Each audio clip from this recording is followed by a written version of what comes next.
Hello, everybody. This is John D, and welcome to Retroware TV The Podcast. Today, we're doing a special episode. We're doing a one-on-one interview with Tulio Goncalves, who is the head of Watermelon Games. And if you don't know about Watermelon Games, you're going to learn a little bit about it today. So, to start things off, Tulio, I have that right, correct? You're the president of Watermelon Games, Yeah, that's right. and Watermelon Games is known primarily for the release of Pier Solar, the RPG that was released as a homebrew project for the Genesis and Mega Drive. And to get things going, can you tell us a little bit about, the Genesis, no pun intended, well, pun intended, I guess, the Genesis of Pier Solar and the Watermelon Games? Well, everything began when we were members of I would say, retro gaming community. Basically, it was a message board where the main developers of those Sega Genesis emulators used to come and discuss about their improvements, and I used to participate in that message board actively, and as well as Gwenael, which is my business partner in Watermelon. And because there was so many people that had so much knowledge about Sega Genesis and Sega CD and all those Sega consoles, basically, there was this idea that why don't we use all this knowledge to make a game? And that's how the original prototype of the game began. It was at the time it was called Tavern RPG because the message board name was The Tavern. Hmm. And from then, we started getting very serious about the development of the game. We just didn't want to be another homebrew. We wanted the game to have commercial grade. I mean, to be one of the games that can be put side by side with Phantasy Star, with the great RPGs from Super Nintendo as well. Um, and so we started pushing raising the bar as much as we could, and it got to the point to which we decided that it was worthy of a physical release in a cartridge. And that's by the time we had the plot written, and when we came up with the name Pure Solar, and that's when we started getting all the members joining and doing the dedicating as much time as we could to get the development done, and it culminated everything in 2010 when we released the game. Now, Pier Solar is I mean, I have a copy of the game. I was so excited to get it, and part of the reason I was excited was that it has such. I mean, Pier Solar is a role-playing game, a traditional turn-based role-playing game. So, what made you choose going into a role-playing game to develop? And additionally, was the Genesis chosen because of the knowledge within that community already, or was it chosen for any other specific reason, like technical qualities?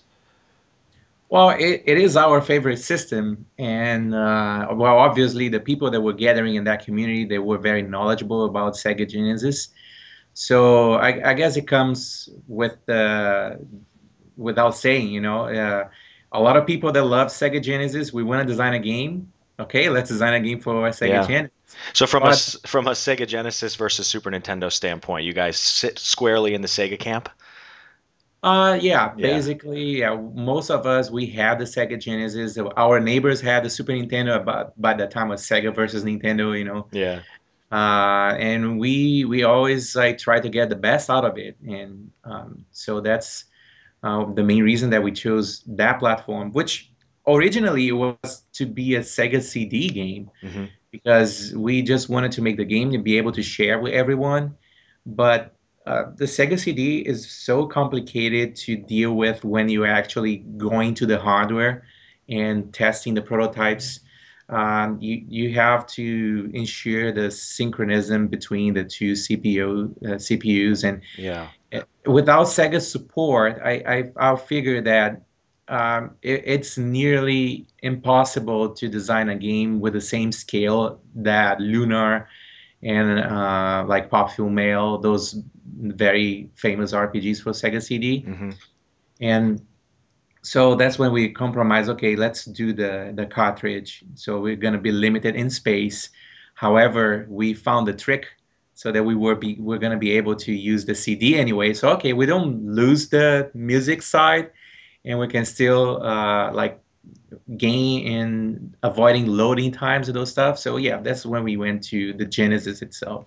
Yeah, that was the one thing that really blew me away. I mean, I from being a kid, I was a huge Sega fan and a huge I was a Nintendo fan too. I was like I never liked the Coke versus Pepsi argument, you know. I was like I like them both. They're good for both things. But the Sega CD and Lunar and Popful Mail and Vey and games like that, Snatcher, the Sega CD sits pretty closely in my heart with along with the best of the best in video games. But the way you guys used a cartridge, but then were able to have the CD run in tandem and fully collaborated so that you could have the cartridge run the game, but then have the CD music pull from the CD. I mean, there's no other game that's done that, correct?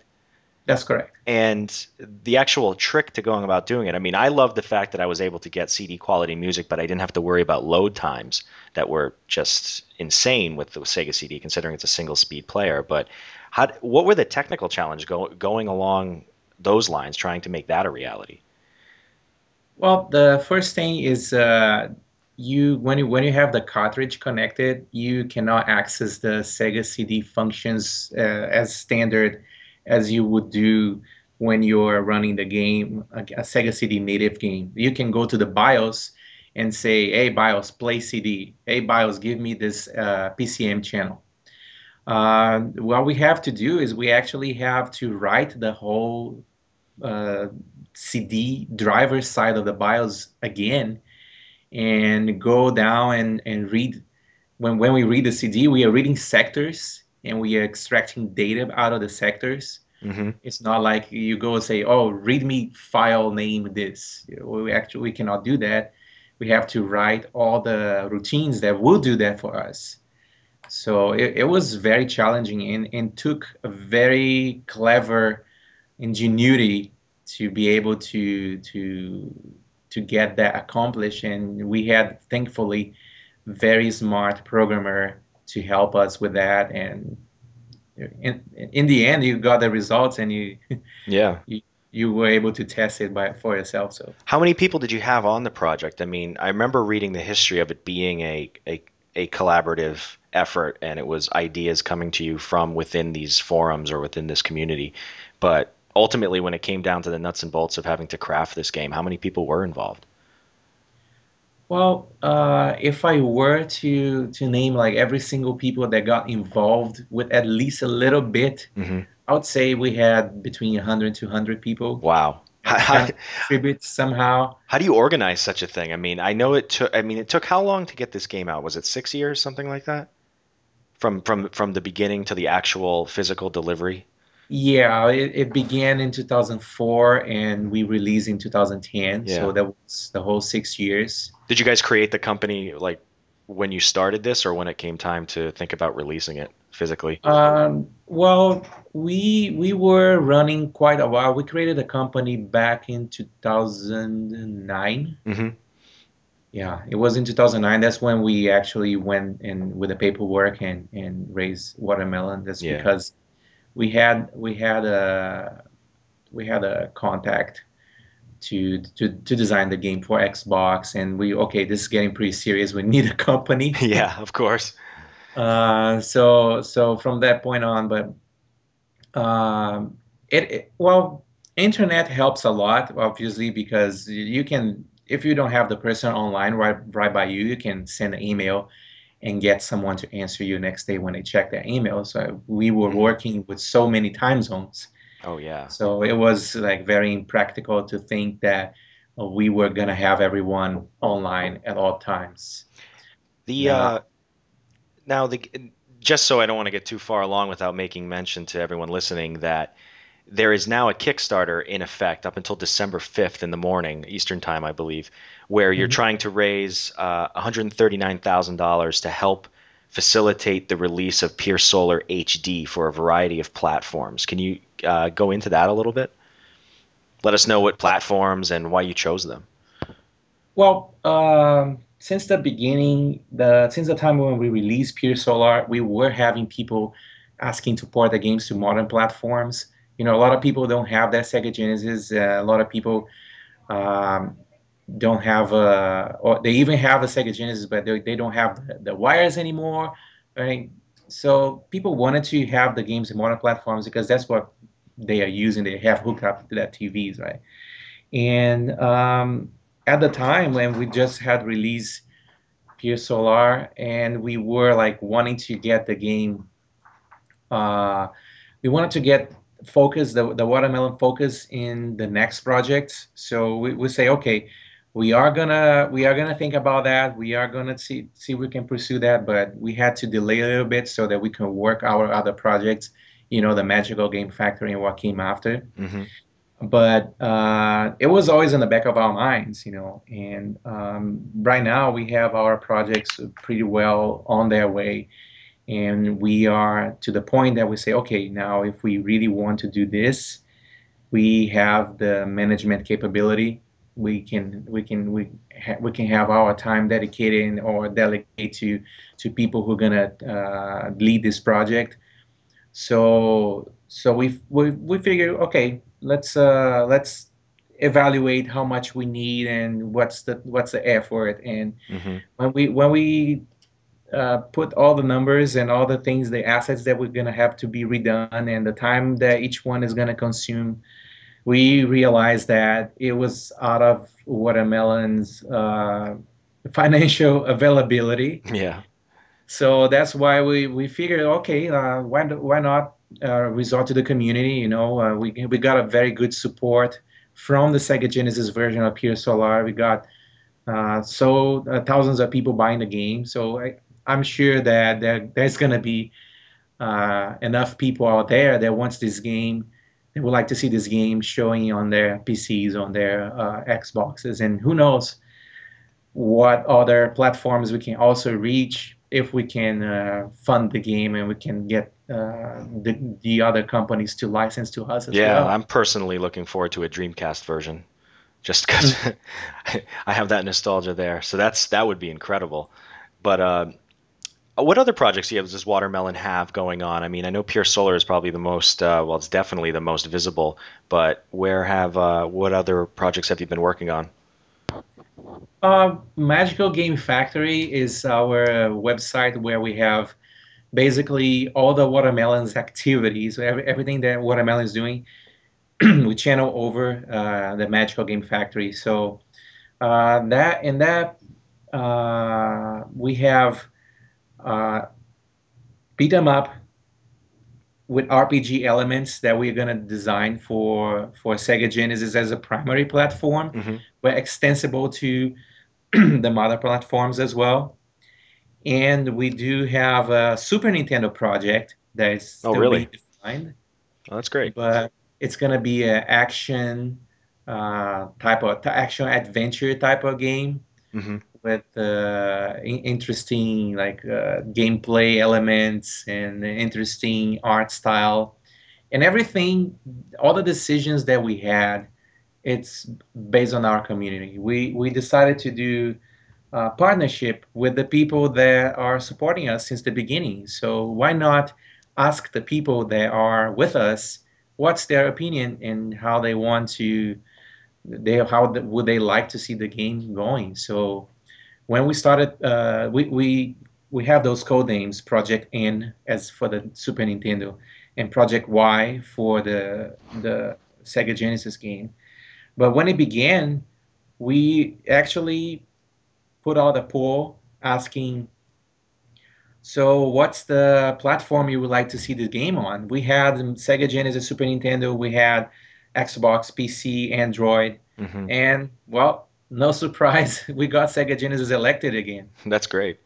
The what you mentioned, Phantasy Star and some other RPGs during that time as influences, but are there other influences that really fed into the design aspect of Pure Solar? I mean, even from a design to interface and gameplay and hell, even packaging.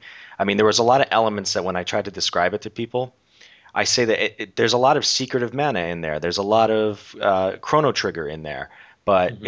it's purely a Genesis game. So what went into some of the design choices? I can tell you definitely Phantasy Star and Lunar were main influences, especially by the way the mechanics of the battles work. Hmm. Then we had Chrono Trigger, my favorite RPG of all time. Yeah, I don't think the world ever came with a better RPG yet. I agree. Um, I feel the same way. I mean, there's that and and Lunar are the ones that are real close to me. So yeah. correct, yes, and those are really timeless RPGs, I That's a great think. selling point. So anyone who is a fan of Chrono Trigger and Lunar, or Lunar, I call it Lunar, but yeah, jump into Pier Solar. It's this fantastic.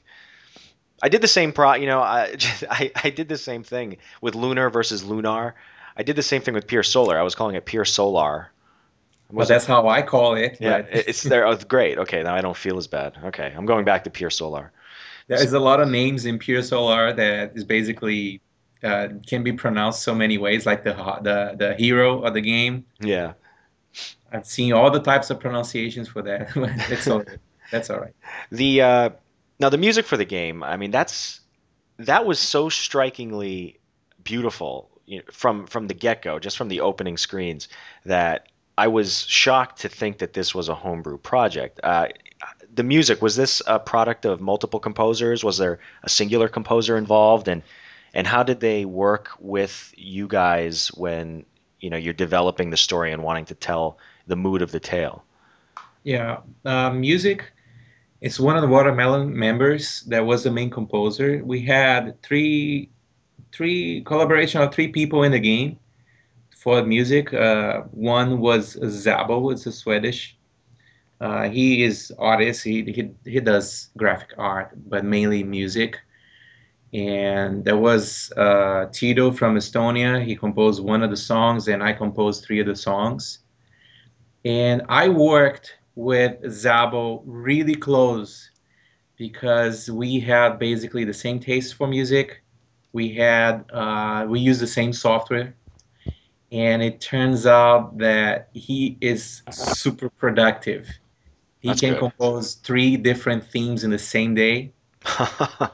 So So he's a I good guy to have on your team. yeah, I agree.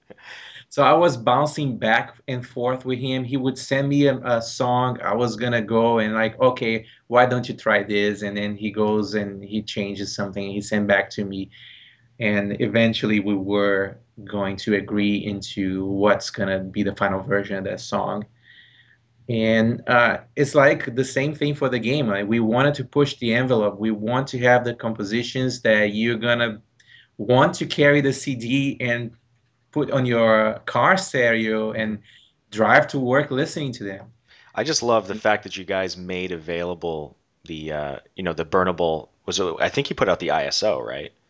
Yeah, Yeah, we and did. then you had the light scribe artwork. I actually went ahead and did that myself just to make sure that I had a backup that I could use, so I didn't harm the wonderful version that came with it. But that was impressive. I mean, along with the music and the gameplay style and just all the effort put into it, the packaging, the actual physical media itself is unlike. I mean, for those who haven't seen it, go on YouTube, look up Pier Solar unboxing videos. There's probably 15 of them. I had one that I put together and then I accidentally recorded over some of it, but it was. I mean, you have a full color, unbelievably produced book. I mean, with like raised images and the CD, the way it sits in there, and then you even have like a hidden compartment that has additional feelies that come along with it. The what made you guys do that, and like what was involved from a production standpoint? I mean, you had to get people.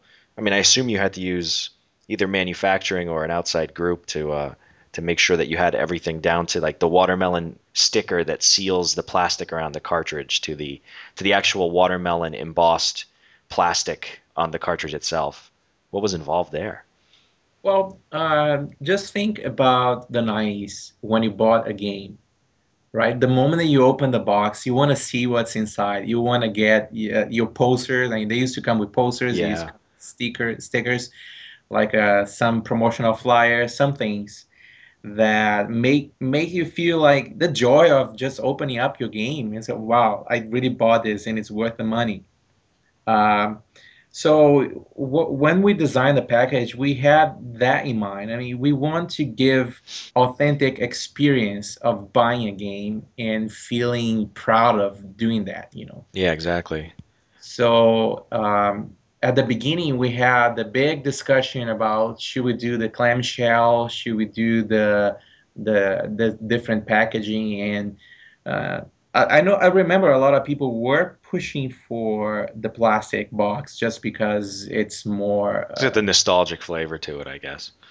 yeah, but at the time we had a very big issue, which was the only plastic box that we could find in the market were plastic boxes for like a Famicom games, like with the modification to fit a Sega Genesis game. Yeah.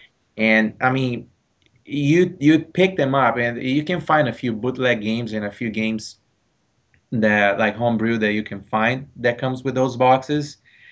You pick them up, it's not the same feeling, it's not Hmm. the same finishing. I mean, you look at them, it's like, yeah. Yeah, this the extra element of, finish and gloss on these things. I mean, yeah, you guys went a different route. Right. And so, okay, we are going to design a cardboard box, but we want this box to feel like a book, you know, to feel like something unique, like something that when you buy your deluxe edition of Lord of the Rings, you open that, you know, digipack with all the cardboard Yeah. finish. And it is just like something that makes you feel like, yeah, It's an event. it's really cool, Yeah. you know? Oh yeah. I mean, that was I that's why the unboxing videos are so popular. I mean, just from the like the blister pack that opens up with a Right. nice seal on it, and I mean it was the presentation was remarkable, and for Yeah, anyone, no one's going to have another Genesis game or Mega Drive game in their collection that's anything like this, because it fits, it makes sense with the rest of them, but in terms of a collecting standpoint, there's nothing more exquisite than what this box looks like. And you made it in a variety of kinds. You had the true, Mega Drive UK, Mega Drive Japan, and then you had the US Genesis version. true. How so what would The same, yeah, it's the same thing, right? yeah. We are designing the game and we want it to be as authentic as possible. So, how many regions were the Sega Genesis Mega Drives manufactured for? Three regions, three main regions, I should say. There was Japan, there was Europe, and there was US. So, why not design the packaging for the three of them? And plus, we knew since the beginning that we were not going to be able to fit all the six languages that we were translating the game for. So we had to do the choice of which language goes to which region. Hmm. So, of course, like based on the number of speakers, we chose the languages accordingly, and that made us have to physically manufacture three different cartridges. So each one goes in its own packaging, Yeah. and that is just gives more authenticity. I mean, if you live in Europe, you want to get your blue box to fit with your other blue boxes. If you live in US, you want to see the red box. If you live in Japan, you want to see the very colorful box. Oh yeah. So it just goes with the authenticity, right? Um, So you guys we did want to. yeah, you did it in six languages.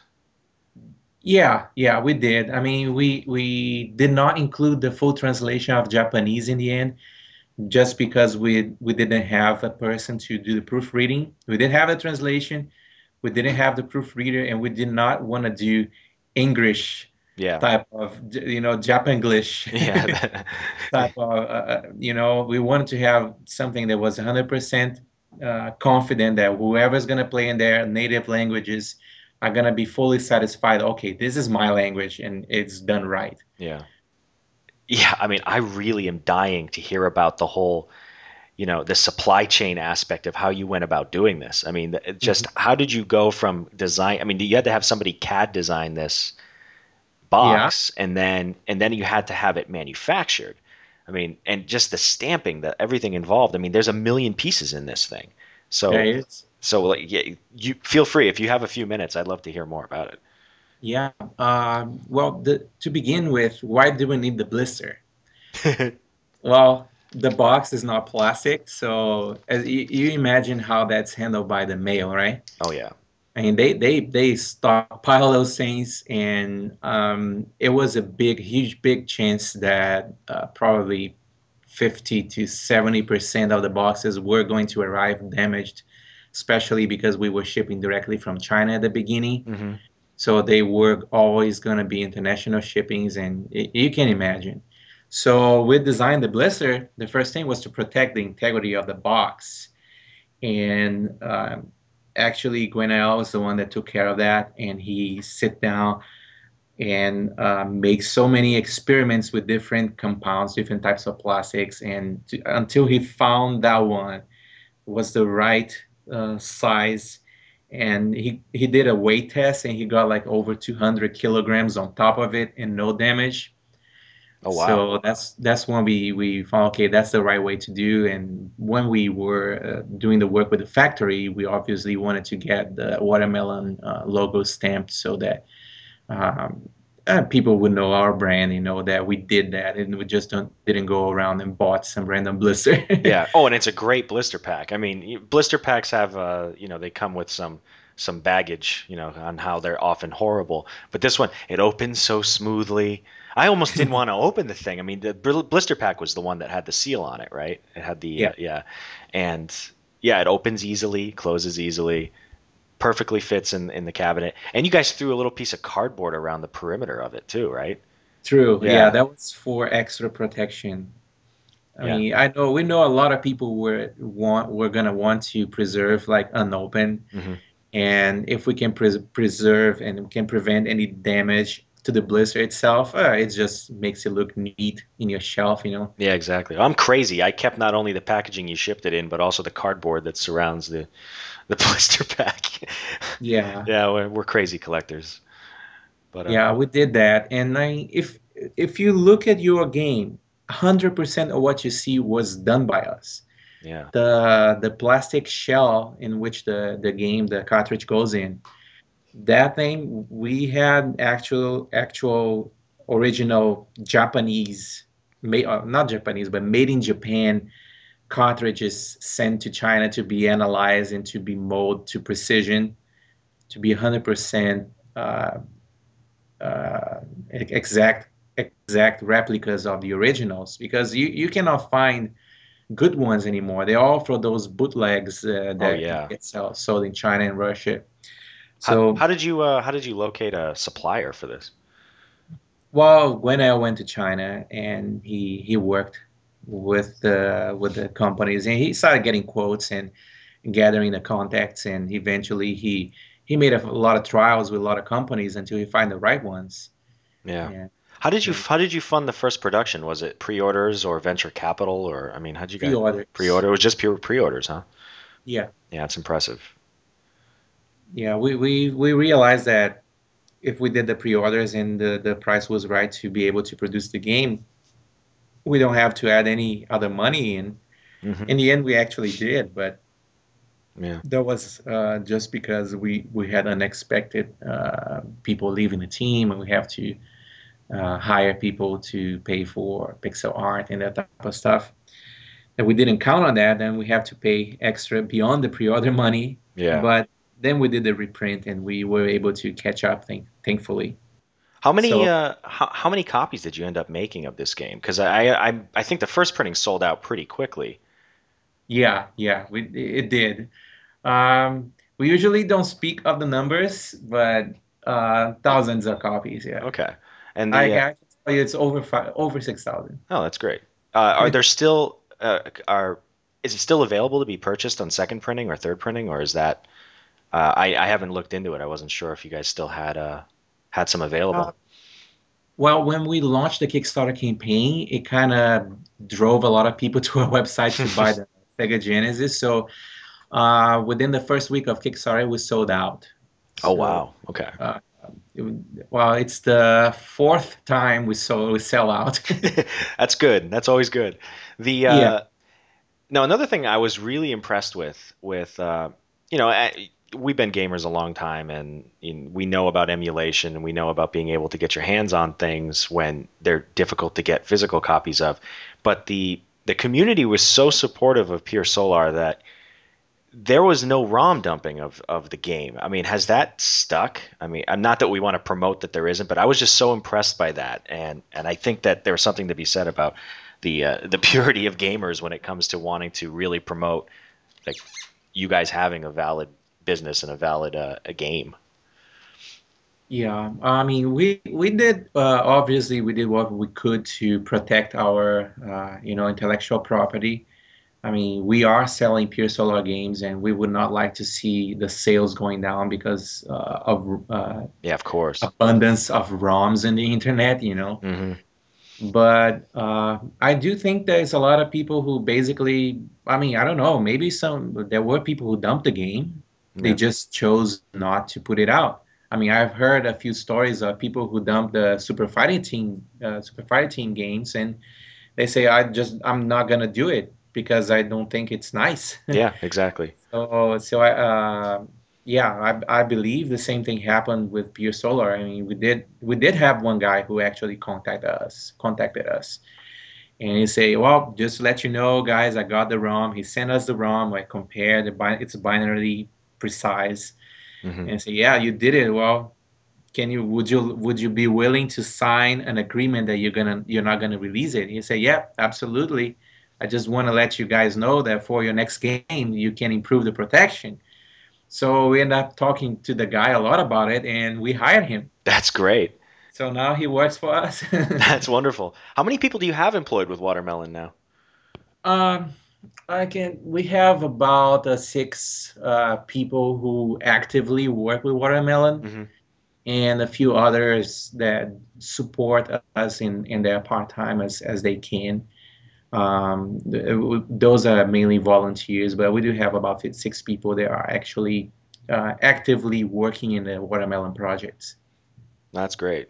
Well, I put out a call for a couple questions from fans on Retroware TV, and there were a couple that popped out from Twitter follower at Pet Piranha. He was wondering if he was asking about future Kickstarter projects. I mean, will future watermelon projects all be driven by Kickstarter?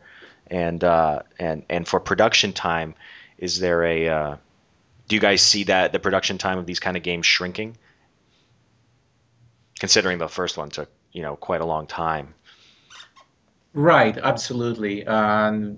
When we were designing Pier Solar at the beginning, I would say at the first 4 years of Pier Solar, we were doing in our free time. Absolutely. We Yeah, were not dedicating 100%, but then in the last 3 years, we really put it in all the effort that we could. So we were learning. We were not dedicating full time at the time. So yeah, it took 6 years just because of that. Um, for example, the two projects that we have going on, Magical Game Factory, they are full scale action games, hmm. and they are gonna be released by August. Oh, wonderful. So it's within a year. Yeah, yeah, within a year and a half, I think, from the beginning of the first project, and then project end will be within a year.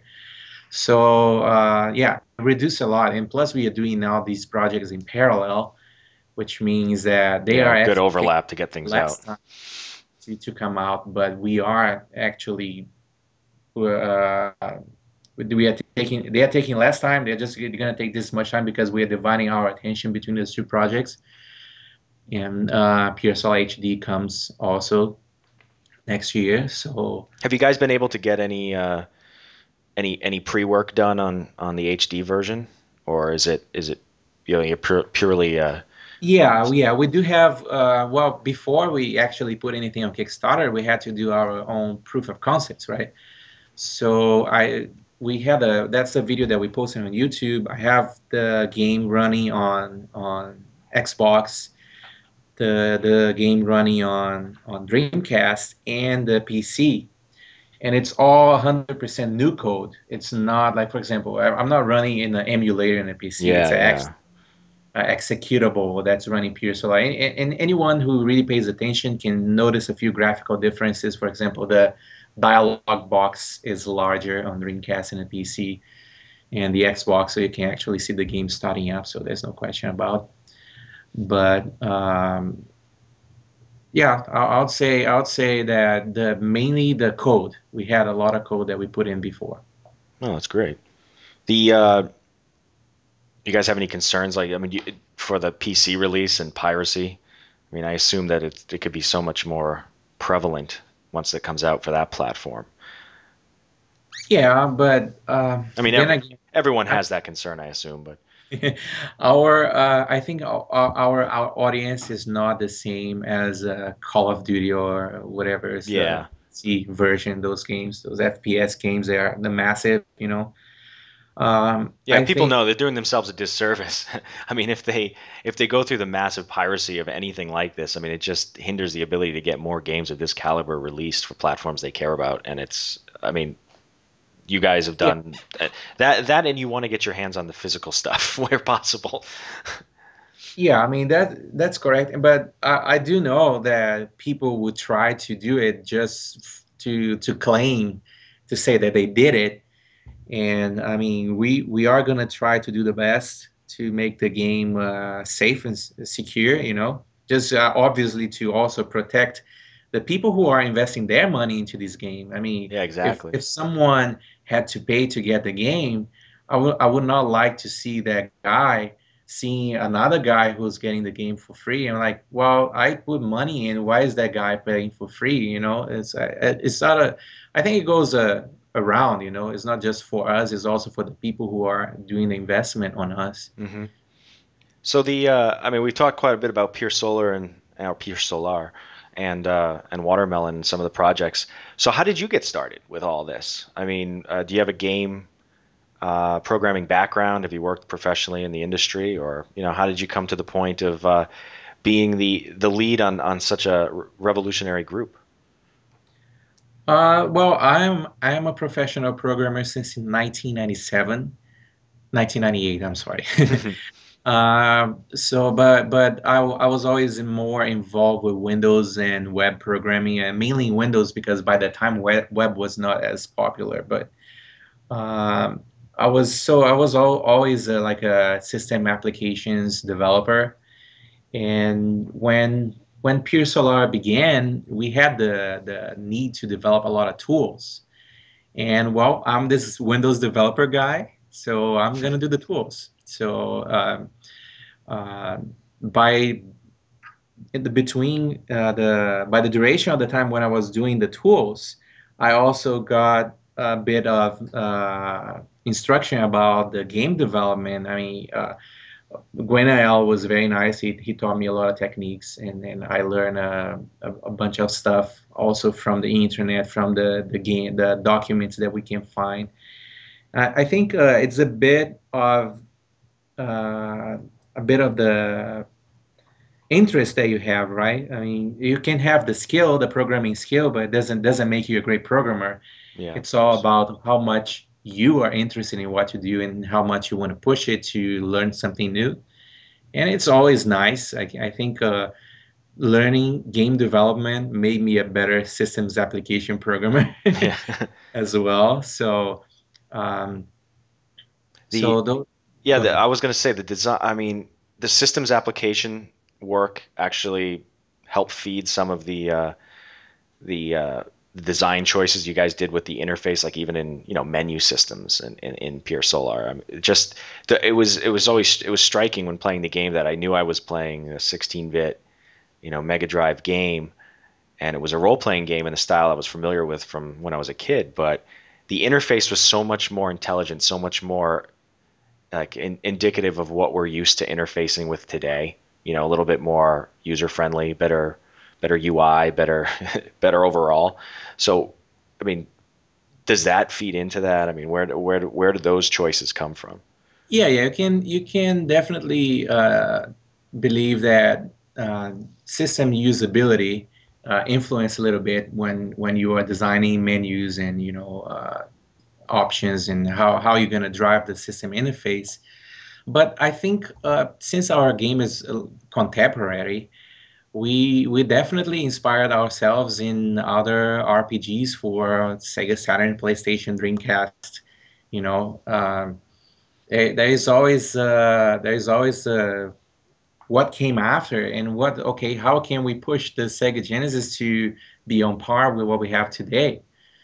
Yeah, So yeah. You also I made think we can. Pier Solar is the largest Genesis game, correct? Um, yeah, as far as Role-playing ROM game. size goes, and I think gameplay time, yes. Oh, wow. Did you have to, were there any other, previous homebrew projects or fan translation efforts that you guys used as either inspiration from a technical standpoint or from, just just making sure you guys kept trudging forward when things took a while?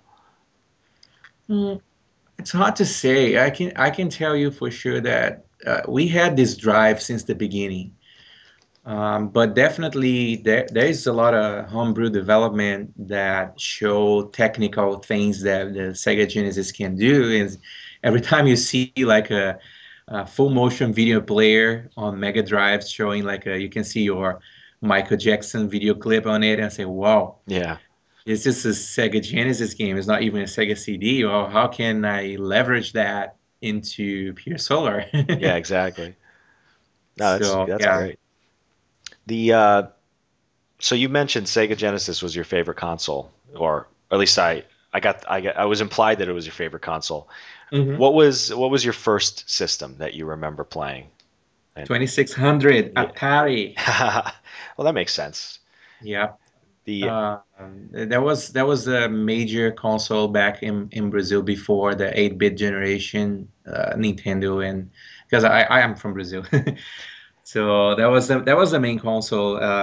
The 2600, I played a lot of River Raid and Enduro, yeah. Pitfall, Well, Sega and had a huge influence down in Brazil, right? yes, because Because you we guys had got Master System Tectoy. forever. Yeah, oh yeah, they're still being sold. We got Tectoy, which was a very innovative company who was also bringing like the by more technological toys. And then when they got this license from Sega to represent Sega in Brazil, they brought on the Master System and the Sega Genesis right after, and they did very, very heavy marketing.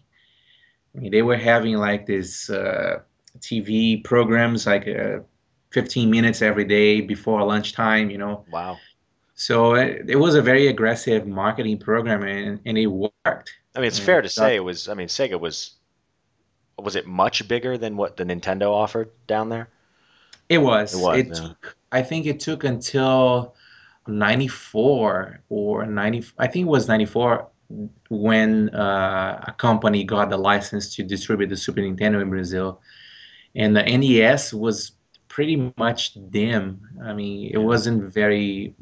It was popular because it was cheaper than the Master System, but it wasn't as consistent. So yeah, Sega was very strong in Brazil thanks to that. So when did you guys? So you moved up here later on in life. Yes, Were you, then you yes, in were 2006. when? What was that? In 2006. Oh, wow. So then you're inundated with Nintendo everywhere and Sony. Yeah. The So that's great. I mean, this is wonderful to hear about these projects, and for everyone listening, you have about, by the time this goes out, which I assume will be by the weekend after Thanksgiving. Happy Thanksgiving, everybody. You'll have about a week and a half, 2 weeks left, and I highly recommend you throw a little money into this project because for everything Pure Solar was on the Genesis, just looking at a few of those screenshots, or if you go to the posting that we have up at Retroware TV, you can take a look at their video that we embedded of what this could look like. It's pretty damn impressive. So are there any other projects you see as being a dream project in the future that you want to work on? And is it Genesis? Is it retro themed? Is it current gen consoles? Um, well, obviously, we have a action RPG plot that we have to develop it, and that's gonna be a very interesting game. I hope very soon we can make it public and start the development. It's just a genre that didn't get much representation Yeah, in the Genesis, and we also want to be able to bring these projects to modern platforms, but keeping the like a retro aspect out of it. Just because the games are 2D doesn't mean they are inferior, you know. oh, of course. And we've seen that, I mean, so many nice games being released for PlayStation and Xbox, you know, games like Braid, Yep. Limbo, you know, there are games that you can actually play and see, oh, we can create cool things in 2D and just explore what the systems have and be fun without the need of like a super huge budget production like those triple A games that we see today. Yeah, exactly. I mean, yeah, bringing it back to basics. I mean, we remember. I mean, classic gaming. I mean, we're always talking about it on our site. So, I mean, we can tell that it just gets more and more popular as time goes on. People are recalling that in some ways the older games are far more challenging than the new games, and in many ways, they're just as fun today, and people are still holding tight to them. So it's wonderful to Yeah. see people exploiting the old technology in a way to show what can be new again. It's very it makes you. I remember seeing Pier Solar going, "Wow, this is amazing," but I felt like what it was watching something revolutionary happen in 1994. It was Mhm. just this. It was incredible that someone could push this much power out of this. Yeah, and I actually had a conversation with a guy, and he was saying, well, I think those new 3D games, they are so complicated. They have so many things that you have to do, so many button Oh combinations. yeah, It's like I feel like they are for professional players. They yeah. are not for the average player. I know. I consider myself. I'm not a hard. I mean, there's hardcore gamers, and then there's like gamers that have been around forever, and I've been around forever, but geez, I can't. Don't put Call of Duty in front of me ever. Like I just can't do anything with it. I think I And start. I have the feeling that the games don't have to be extremely complex to be fun. Hmm. You see, look at Angry Birds. It's a very good example of that. It's extremely simple and everyone loves it just Yeah. because it's fun. It doesn't have to have like anything over complex. You know, you don't have to be dealing with 100 button combinations or anything. It's just about doing something that people will enjoy, and that's what we are trying to accomplish with Watermelon.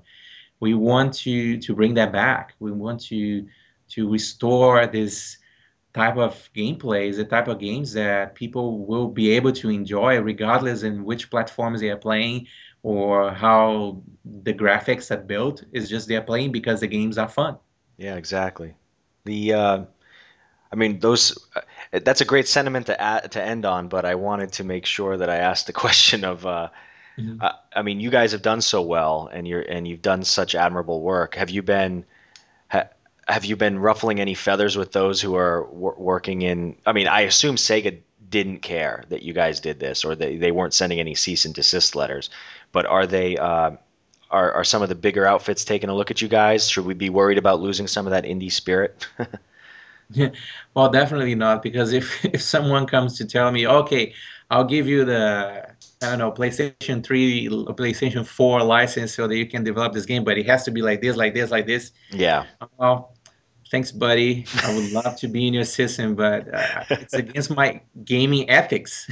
That's fantastic. Gaming ethics, and that's a great thing I think we should end on is that Watermelon, make sure you go out and support them.